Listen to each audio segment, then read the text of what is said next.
दी print के YouTube channel को subscribe करें और ताज़ा अपडेट्स पाने के लिए बेल आइकन दबाएं।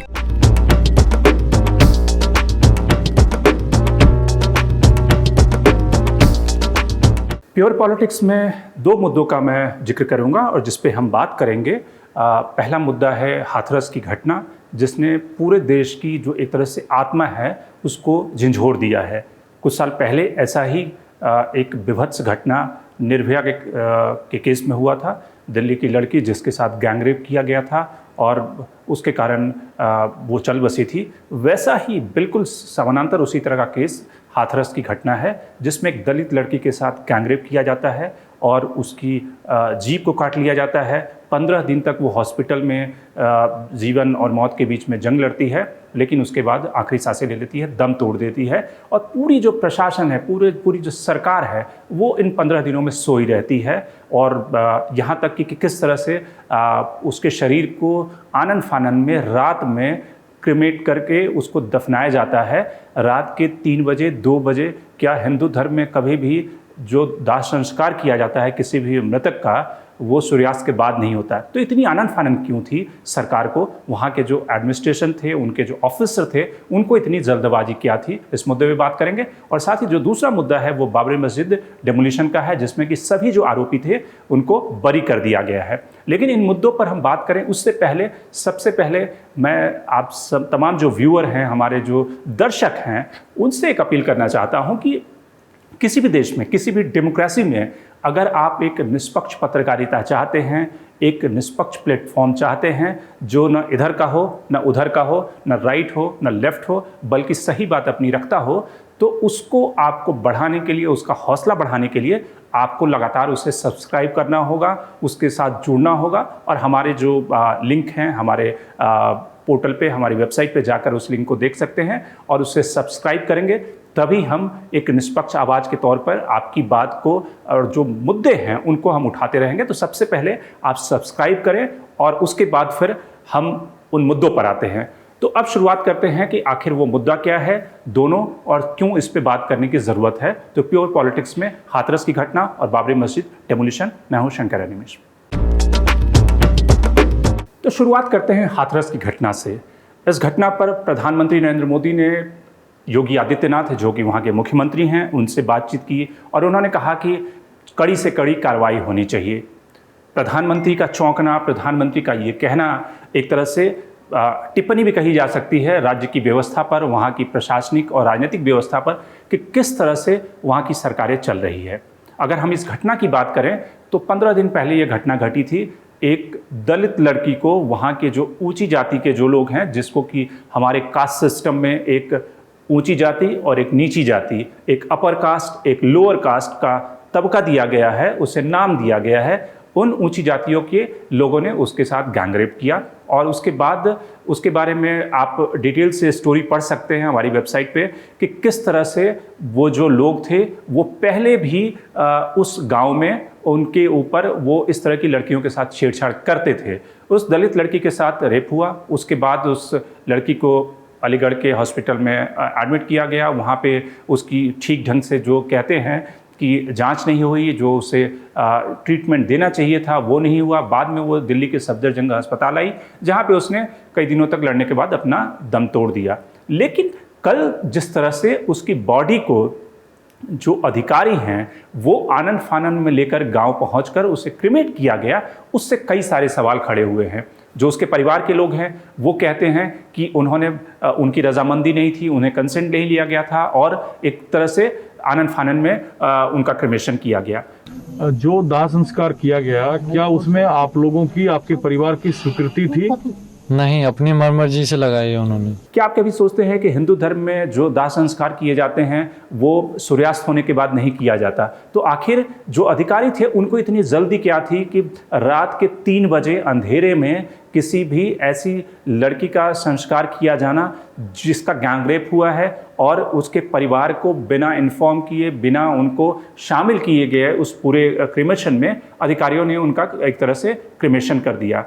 अब इस पूरी घटना से कई तरह के सवाल खड़े होते हैं। पहला सवाल ये है कि यूपी जो एक इतना बड़ा स्टेट है, जो कि तकरीबन एक कंट्री के बराबर है, ढेर सारे जो मुल्क हैं उसकी जनसंख्या और यूपी की जनसंख्या कई सारे मुल्कों की जनसंख्या से ज़्यादा जनसंख्या यूपी में है।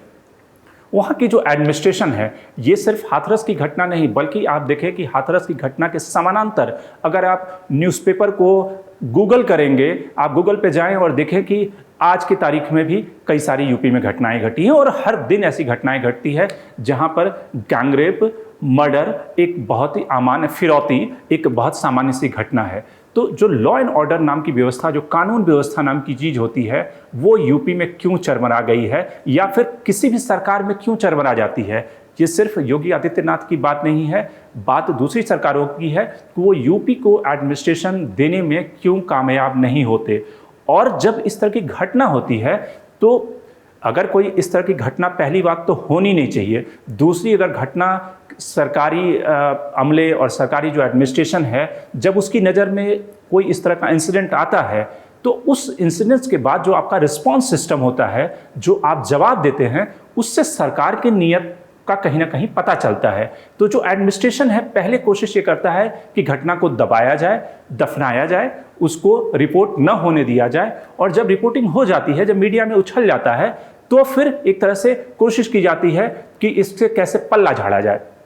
इसी तरह की कहानी हाथरस की घटना में हुई है और किस तरह से उस लड़की का सही ट्रीटमेंट नहीं मिलना, उससे दिल्ली रेफर नहीं किया जाना, जो लोग थे इस घटना के जिम्मेदार, उनको फास्ट ट्रैक अरेस्ट किया जाना, उनको फास्ट ट्रैक कोर्ट के जरिए सही न्याय तक पहुंचाना, ये सब किसी भी सरकार से उम्मीद की जाती है। और ये बेसिक मिनिमम जो रिक्वायरमेंट किसी भी सरकार से उम्मीद की जानी चाहिए कि पहला तो इस तरह की सोसाइटी में इस तरह के लॉ एंड ऑर्डर की प्रॉब्लम ना हो, दूसरा कि इस तरह का माहौल, शासन का भय, पुलिस का भय और जो कास्टों के बीच में एक जिस तरह की कहें कि दुश्मनी है, वो और एंटी सोशल एलिमेंट सोसाइटी में न उभले, इन सब के ऊपर शासन का एक भय दिखना चाहिए, जो आज की तारीख में यूपी में कम से कम योगी आदित्यनाथ की जो सरकार है उसमें नहीं दिख रहा है। और साथ इसलिए हाथरस की जैसी घटनाएं जन्म लेती है और फिर कुछ दिनों के बाद, 15-20 दिनों के बाद, महीने भर के बाद एक और नई घटना का जन्म हो जाता है।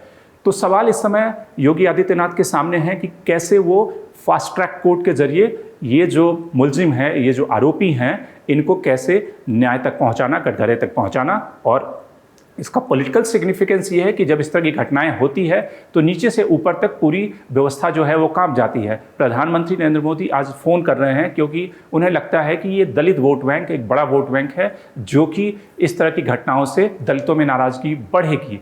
लेकिन जो वहाँ पर स्थानीय सरकार है, वहाँ का जो स्थानीय एडमिनिस्ट्रेशन है, जो डीएम है, एसपी है, उसकी ये नैतिक जिम्मेदारी बनती है कि सबसे पहले तो उनके ऊपर एक्शन होना चाहिए। उनके ऊपर क्यों नहीं इस तरह की घटनाओं को वो रोक पाते हैं अपने अपने डिस्ट्रिक्ट में। अब दूसरा जो मुद्दा है उसके पॉलिटिकल सिग्निफिकेंस की हम बात करते हैं, वो बाबरी मस्जिद डेमोलिशन। बाबरी मस्जिद डेमोलिशन केस में सारे जो आरोपी हैं जिनके ऊपर ट्रायल चल रहा था इतने सालों से, वो सब बरी हो गए हैं, जिसमें लालकेश आडवाणी, मुरली मनोहर जोशी, विनय कटियार, उमा भारती, तमाम जो 32 आरोपी थे सब एक तरह से कटघरे से बाहर हो गए हैं। सीबीआई जो कि जिसके ऊपर ये जिम्मेदारी थी कि वो एविडेंस कलेक्ट करे, कोर्ट ने माना कि जो सीबीआई ने चार्जेस लगाए थे वो चार्जेस को उसके पीछे जो एविडेंस दिखाए गए थे वो इतने पुख्ता नहीं थे जिससे कि इस थ्योरी को बल मिले कि इन्होंने कॉन्स्पायर किया और इनकी कॉन्स्पिरेसी थी बाबरी मस्जिद को गिराने में।